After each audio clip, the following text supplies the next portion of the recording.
ডানে বামে নজর কর। গ্রামের নৌজওয়ান হিন্দু মুসলমান মিলিয়া বাউলা গানার মুর্শিদি গাইতাম, আগে কি সুন্দর দিন কাটাইতাম। আসলেই তো আগে কি সুন্দর দিন কাটাতাম, কিন্তু সেই দিন কি আর ফিরে আসবে? যেদিন গ্রামের উত্তর আর দক্ষিণ ছাড়া আর কোনো ভাগ ছিল না। हम सब हिंदू मुसलमान भाई भाई। আল্লাহু আকবার, আল্লাহু আকবার।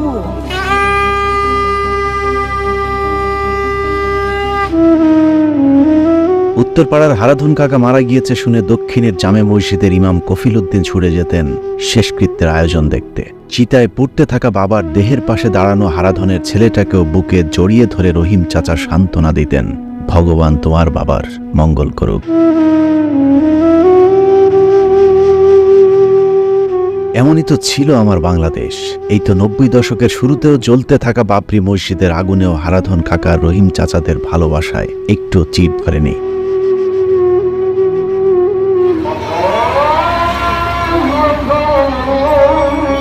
শেষ রাতে ফজরের আজান দিতে গিয়ে মসজিদে ইমামের লাশ ঝুলতে দেখা কিংবা মন্দিরে কোরআন রেখে সম্প্রীতির পোয়ালে আগুন ধরানোর এই দৃশ্য তো আমাদের একদমই পরিচিত নয়। সেই দূরের শহরে কে রাজা হবে আর কে মন্ত্রী হবে তা নিয়ে আমার গায়ের লড়াইটাও খুব বেশি দিন ধরে শুরু হয়নি। ভোটের আগে ২-৪ কাপ চা গেলা ছাড়া কে রাখত রাজনীতির এসব নোংরা খবর? এখন রাজনীতি, সব রাজনীতি দিয়েই সবকিছু মাপা হয়। হারাধন কাকার ছোট্ট সেই ছেলে গণেশটা এখন বড় হয়েছে। হঠাৎই তার আক্কেল দাঁতগুলো চারা দিয়ে উঠেছে। গণেশ এখন বুঝতে শিখেছে রহিম চাচারা তার জাতের শত্রু। রামরাজত্বে বিধর্মী রহিম চাচাদের কোনো জায়গা নেই। অতএব এখানে থাকতে হলে জয় বাংলার পাশাপাশি জয় শ্রীরাম ধ্বনিটাও একই সাথে গাইতে হবে। কেন আমরা আমাদের বন্ধুদের জন্য জয় বাংলা জয় হিন্দ বলতে পারবো না? রাজনীতি শুধু যে দুই ধর্মের মানুষকে আলাদা করেছে তা নয়, এই বিভক্তি সমাজের পা থেকে মাথা পর্যন্ত পুরোটাকে মাকড়সার জালের মতো আঁকড়ে ধরেছে। ব্যক্তি, পরিবার, সমাজ, ব্যবসা, স্কুল, কলেজ, এমনকি গ্রামের মসজিদটাও এখন রাজনীতির দুই ভাগে বিভক্ত। একদল স্বাধীনতার পক্ষ আর আরেক দল বিপক্ষের। আপনি হতে পারেন নেতা, কিন্তু কোরআনের চাইতে আপনার সম্মান বেশি না। রাজনৈতিক বিভাজনে কলুষিত সমাজের বিভক্তি আমাদের ছোট্ট ঘরটাতেও হানা দিয়েছে। ৩ পুরুষ এক ঘরে গাদাগাদি করে থাকা যৌথ সেই পরিবারগুলোর এখন আলাদা আলাদা ঘর হয়েছে। সেই ঘরে এখন ছেলে হোক মেয়ে হোক দুটি সন্তানই যথেষ্ট।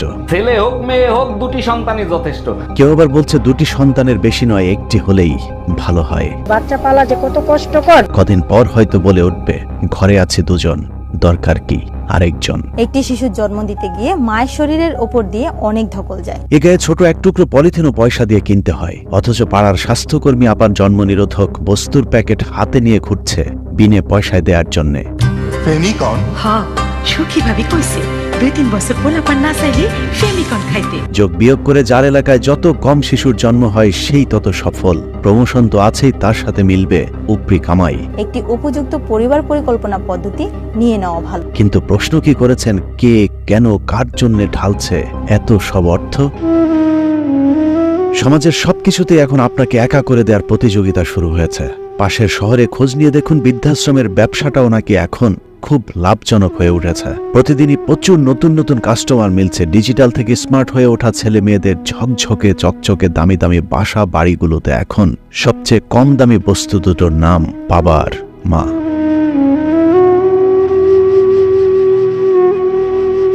এই তো পাশের বাড়ির গল্প। শহরে চাকরিজীবী বউ শারমিন আক্তার হৃদয়ের ঘরে ঢুকেই সবার আগে তার মায়ের বুকটা খালি করেছে। বিয়ের 3 দিনের মাথায় স্বামীকে নিয়ে ছুটে গিয়েছিল শহরের 203/2 ঝিগাতলার সেই বাসায়, যেখানে মাঝে মধ্যে আগের কলেজের প্রেমিকটাও আসত শারমিনের। আগের প্রেমিকের গোপনে আসা যাওয়ার কাহিনী অবশ্য হৃদয় জানত না। সেই কাহিনী যেদিন প্রথম জেনেছিল সেদিনই তার নিথর দেহ পাওয়া গিয়েছিল ফ্যানের সাথে ঝুলন্ত অবস্থায়। শুনেছি ঘটনার পরপর হৃদয়ের বাবা হৃদযন্ত্রের ক্রিয়া বন্ধ হয়ে মারা যায়। আর হৃদয়ের মা এলাকার মানুষ কদিন পাগলের মতো ঘুরতে দেখেছিল, তারপর পাগলিটা যে কোথায় গেল কেউ জানে না। কে জানে বেওয়ারিশ লাশ হয়ে কোথাও পড়ে থাকবে হয়তো। এর জন্য অবশ্য শারমিনকে বদদোয়া দেওয়ার প্রয়োজন পড়বে না, কারণ হৃদয় মারা যাবার আগে শারমিন হৃদয়ের সংসারে একটা ফুটফুটে ছেলে সন্তান এসেছিল। সেই ছেলের বয়স এখন 15-র কম না। আর বেশি দিন বাকি নেই, কেউ একজন এসে শারমিনের ছেলেকেও শারমিনের কোল থেকে নিয়ে যাবে। শারমিনও আবার একা হবে। একসময় শহরের ছোট্ট ঘরে একা থাকতে চাওয়ার স্বপ্নে বিভোর শারমিনের আবারও ইচ্ছে করবে সবাইকে নিয়ে একসাথে থাকবার, কিন্তু ততদিনে অনেক দেরি হয়ে যাবে। গায়ের ছোট ছোট মাটির ঘরগুলোর মাঝখান বরাবর বিশাল উঠোনগুলোতে পাকা পাকা দালান উঠেছে, কিন্তু কাঁচা হয়েছে দালানের ভেতরের মানুষগুলোর সম্পর্ক। পড়শি এখন পড়শির সবচেয়ে বড় শত্রু। পাড়ার ছেলে বুড়ো সবাই মিলে সারারাত কানামাছি খেলার বিশাল সেই উঠোনের বুক জুড়ে ওঠা দালানের মতো ভেতরের মানুষগুলো নিজেদের মুখ ফিরিয়ে নিয়েছে। এখন আর কেউ কারো মুখ দেখে না। বাড়ির বের হইতে পারি না। কে জানে, হয়তো ইচ্ছে করে, হয়তো বা না। যখন আমি জায়গা খরিদ করি তখন ওখানে রাস্তা ছিল। আমার রাস্তাটাকে অফ করে দিছে, যাওয়ার রাস্তাটা।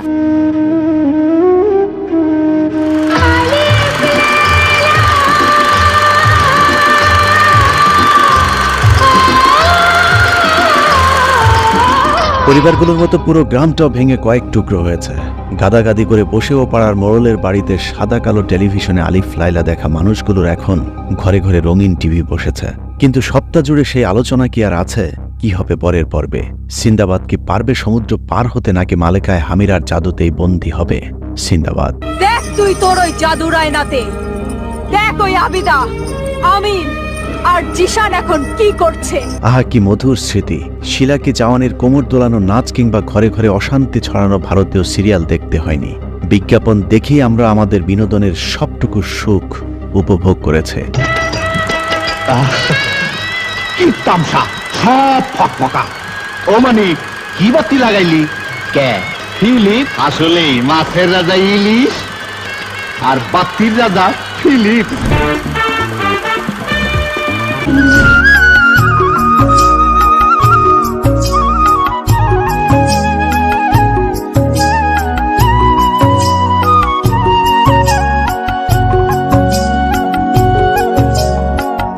গ্রামের পাশ দিয়ে বয়ে যাওয়া ছোট্ট সেই নদী আর শিমুল গাছটা এখনো আছে।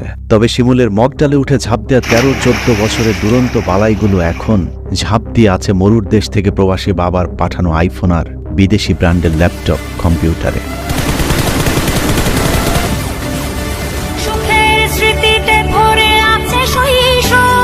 আমাদের সময় বছর জুড়ে কত খেলা করেছি আমরা।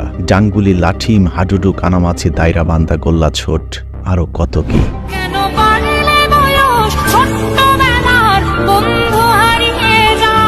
এখনকার শিশু কিশোরদের সেই সময় কোথায়? প্রাইমারি পান না হতেই তাদের মাথায় ঢুকিয়ে দেয়া হচ্ছে যৌনতার পচা দুর্গন্ধ। সেক্স বিষয়ে সংকীর্ণ ছিলাম আমি, আমার মার সাথে শেয়ার করতে পারতাম না, কিন্তু এখন আমি তা খুবই সাবলীলভাবে সবকিছু সবাইকে বুঝাতে পারি, সে আমার ছোট হোক বা সে আমার বড় হোক। ন্যায়নীতি ভিত্তিক গ্রাম্য সেই বিচার সালিশগুলো এখন সমাজ থেকে হারিয়ে গেছে। সম্মানিত মানুষগুলো এখন আর সম্মানের সেই জায়গায় নেই। ছেঁচড়া, চোর, বাটপাট, দুর্নীতিবাজার, হঠাৎ গজিয়ে ওঠা টাকার মালিকেরাই এখন সমাজের নিয়ন্ত্রক। সরকারি দলের বড় নেতার, থানার দারোগার সাথে যাদের খায় খাতের বেশি, তারাই এখন ভেংচি কেটে জানিয়ে দিচ্ছে, দেখো চাকরেরাই মনিবদের জন্ম দিতে শুরু করেছে। কাজী কাদের নেওয়াজের কবিতা শিক্ষাগুরুর মর্যাদা পড়ে আমাদের ছোটবেলা কেটেছে। আজ হতে চির উন্নত হল শিক্ষাগুরুর শির, সত্যই তুমি মহান উদার বাদশাহ আলমগীর। শিক্ষাগুরুর সেই শির আজ ধীরে ধীরে নুয়ে পড়েছে। দূর থেকে মাস্টার মশাইকে দেখে সাইকেল থেকে নেমে আদব দেখানোর যুগ পাল্টেছে। বাণিজ্যিক শিক্ষা ব্যবস্থায় এখন শিক্ষকদেরকে ছাত্রদের তোয়াজ করে চলতে হয়, কারণ ছাত্রের বাবার পকেটের টাকাতেই যে মাস শেষে মাস্টার মশাইয়ের বাসার বাজার জোটে। সরকারি টাকা বেতন দেওয়া, বাচ্চা জন্ম দেওয়ার জন্য ওনাদের সরকার বেতন দিচ্ছে। আমরাই মনে হয় শেষ প্রজন্ম যারা গায়ের চকিদারকে দেখলে পুলিশ মনে করে তারপর ভয় পেতাম। কালে ভদ্রে গ্রামে আসা কোমরে পিস্তল বাঁধা দারোগা বাবুকে আমরা পুলিশের সবচেয়ে বড় কর্তা মনে করতাম। ওসি, এসপি, ডিসি, এডিসি এসব তো মহাশূন্যের গ্রহ আর নক্ষত্রের মতো গায়ের মানুষের কাছে অজানা এক বস্তু ছিল। এখন শান্ত শীতল সেই গ্রামেও হরহামেশায় পুলিশ ঢুকছে। দারোগা টারোগা তো এখন ছাত্রলীগের ঝন্টু আর যুবলীগের মিন্টুদের পকেটেই থাকে। অথচ এই তো কদিন আগেও যাদের পেশা ছিল শীত কেটে মানুষের ঘরে ঢুকে ছাগল চুরি করা। ঠাকুরগাঁওয়ের পীরগঞ্জে ছাগল চুরির অভিযোগে এক যুবলীগ নেতাকে পেটানোর ঘটনা ঘটেছে। নওগাঁর মহদেবপুরে ছাগল চুরির অভিযোগে গ্রামবাসী আটক করে উপজেলা ছাত্রলীগের সাংগঠনিক সম্পাদক সহ 2 জনকে। আমি ছাগল রাস্তার কিনারে বান্ধা দিছি, আমার ছাগলের খুঁড়া উড়ে মাইকোদারে তুলেছে, আমি ঠিক করে পাচ্ছি আমার লেগের লোক কৃষক চুরি করবে মোটর সাইকেল। তবু ঝন্টু মিন্টুরা এখন দেশ দাপিয়ে বেড়াচ্ছে, তাদের হাতেই সমাজের নিয়ন্ত্রণ। সত্য বলা মানুষগুলো এখন আসলেই সমাজে খুব অসহায়।